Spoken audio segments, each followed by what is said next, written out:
Hello everyone, my name is Dr. Rasmi Palassery. I am an Associate Professor in the Department of Medical Oncology in Medical College, Bangalore. Today I will be talking about hemophilia, a bleeding disorder. Hemophilia is a bleeding disorder where the clotting mechanism of the blood does not happen properly due to defects in the clotting factors. There are 13 clotting factors, of which factor 8 deficiency is what causes hemophilia A, factor 9 deficiency causes hemophilia B, and factor 11 deficiency causes hemophilia C.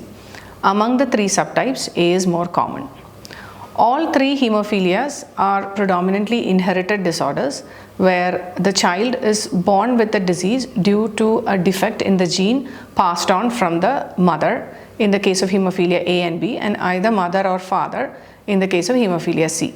Depending on the severity of hemophilia, sometimes clotting factors are less than 1% in the baby's blood, and they present with bleeding symptoms pretty early on in life.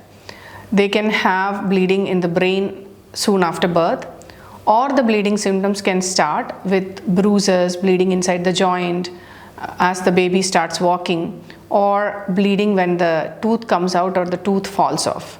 Hemophilia is detected or diagnosed by checking the factor levels in the blood, and later it can be confirmed by genetic testing also. Currently, the only curative treatment available for all three types of hemophilia is factor replacement.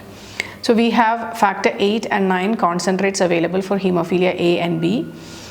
Ultimately, the hope for cure lies in genetic engineering, where we can correct the genetic defect that caused the hemophilia, and the research for that is going on. Considering factor replacement as a curative therapy, this is going to be a lifelong treatment. There are various types of factors available, and there are assistance programs that our government has also implemented so that these costly medications can be made available to people in need.